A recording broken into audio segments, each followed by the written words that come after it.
Alright, what's going on everybody? Super Saiyan Ball here, back at again with another Dragon Ball Super video. Today we're going to be talking about spoilers revealed for Chapter 63, so make sure you guys click off the video if you guys don't want to see it. If you guys are going to stick around, make sure you guys smash that like button, make sure you guys subscribe, hit that bell icon, and press all to stay up to date with everything Dragon Ball Super related. But we're about to dive right in. I'm going to give you guys my thoughts, as well as the overall summary of what we've been released so far, as spoilers, like I said, before the main chapter drops on the 20th. So, like I said, here we go. So Merus is going to be fighting Moro, he's holding him off, and Dende is going to be healing Goku, who arrived at the battlefield. Dende is going to be healing everyone else, and he's going to end up having Goku tap into UI Omen, and he's going to try to charge Moro.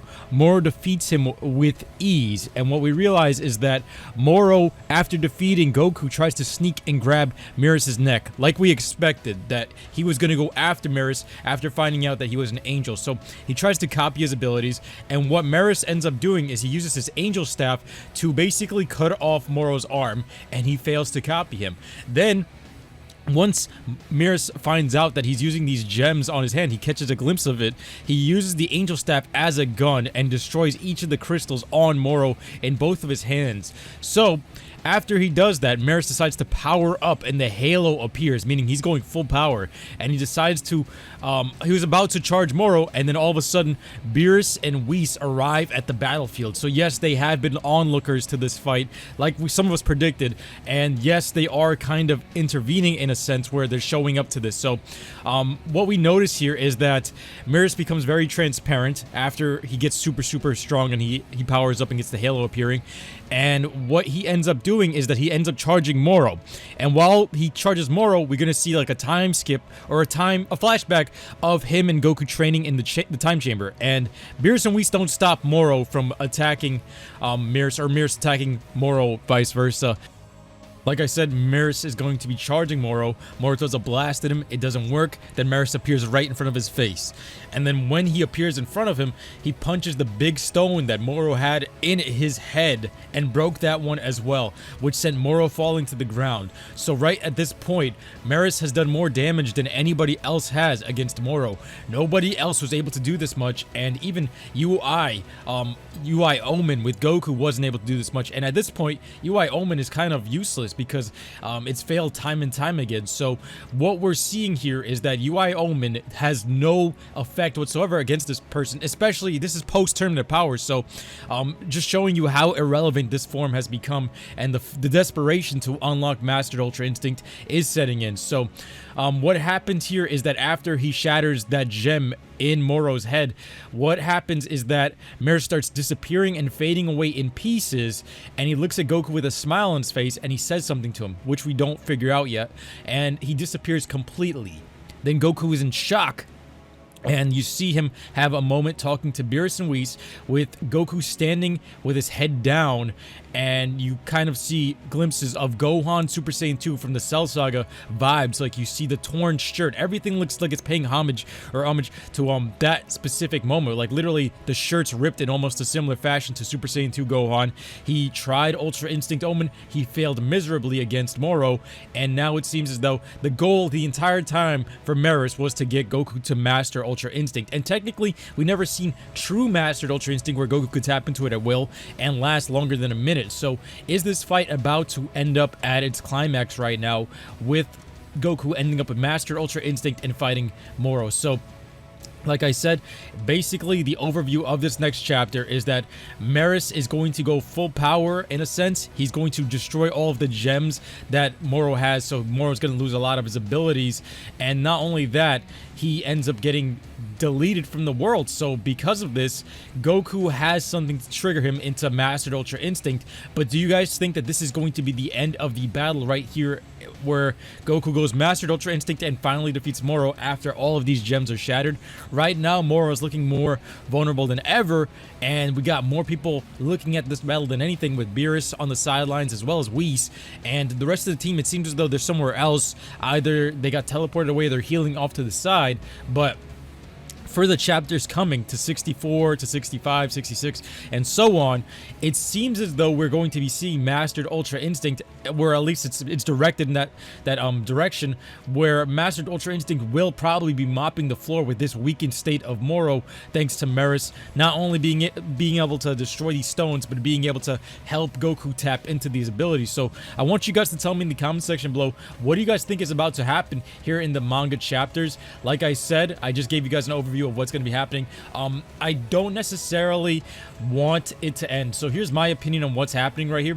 I don't want this arc to end in the next coming chapters. I feel like Moro, especially with the new form, it didn't really emphasize the fullest of his abilities. I feel like they could have used a little bit more and probably had another absorption in. I mean, it has been a long arc thus far. This is like 20 plus chapters at this point, but I feel as though there's still so much more you can do with Moro, even though this does seem like it is the final moments of the battle. Beerus having, like I said, there's still a connection with Beerus and Moro, with the fact that Moro is a Kai destroyer in a sense, and remember, the Kais are linked to Beerus's life force, so it's in that sense that he is connected to this battle. But like he always kept fronting that he wasn't really paying attention to this stuff, they were, including Whis. Seeing his brother get destroyed in front of him, Merus, is kind of interesting because of him breaking the code and actually powering up to fight him. So a lot of us saw that coming. A lot of us were like, hey, is he going to drag this out? Is he just here to stall? But it seems like right away he went full power and gets deleted in the next chapter. So I like what they did. They have a lot of unexpected things, and they're going with some of the most hot takes. I feel like this would be trending if this was actually an episode. So let me know what you guys think in the comment section below. Are you guys happy that Merus is going to be deleted? There were some theories already being circled around where they were like, okay, so Whis and Beerus are on the battlefield right now. Goku's going to go MUI. Goku is going to be fighting Moro. Moro's not going to have these cheesy abilities, and he's going to finally wipe the floor with him. And in the end of it all, master Ultra Instinct because of the pain of loss. I think it's been a minute since we've seen some real pain of loss, and this right here looks like it's almost kind of permanent. Now, are they going to be bringing Merus back is the question.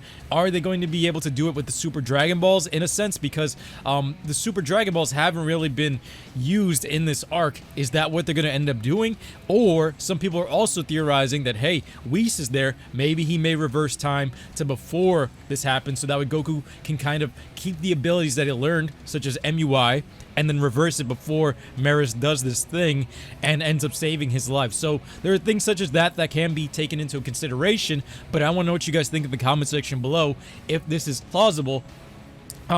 It's really cool to see how far they really pushed Moro, but I feel like it's also pretty quick because it goes from 0 to 100. Moro being super overpowered, then he gets completely decimated by an angel. The angel gets destroyed, and now it's up for Goku to, who hadn't even really pushed him at all with UI Omen, to go into Mastered Ultra Instinct and finally take him out, if anything, just to hype up MUI yet again. And the reason why I don't want to necessarily see it end right away is because, I mean, they kind of dug themselves into a hole here, because after this, with the power creep of things, MUI is going to have to become irrelevant at some point in time, unless that's going to be the end-all be-all for the rest of Dragon Ball Super. Remember, Dragon Ball Super is going to be returning, and this is going to be one of the mainstays of the set-off for the arc. And remember, this is right after Broly, so right after Super Saiyan Blue Gogeta and all this stuff, MUI is taking the stage. We still don't know where everything stands perfectly because they keep retconning stuff, and they keep pulling things back and then pushing them forward. So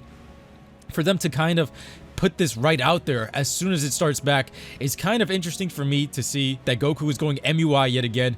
And like we all were expecting, we were hoping that Vegeta might have been the one to do it, but Goku yet again may be getting the victory here. And I still feel like it is a little bit too soon for this to happen. I feel like it's a little anticlimactic, but hopefully they find some way to really spice it up and it's not a straightforward fight, because, I mean, Merus dying and everything, very, very cool. I did not expect to see it this soon, but it was always on the table for him to go full power and eventually channel this pain of loss for Goku. So very, very interesting stuff. Seeing Merus do this was really, really cool.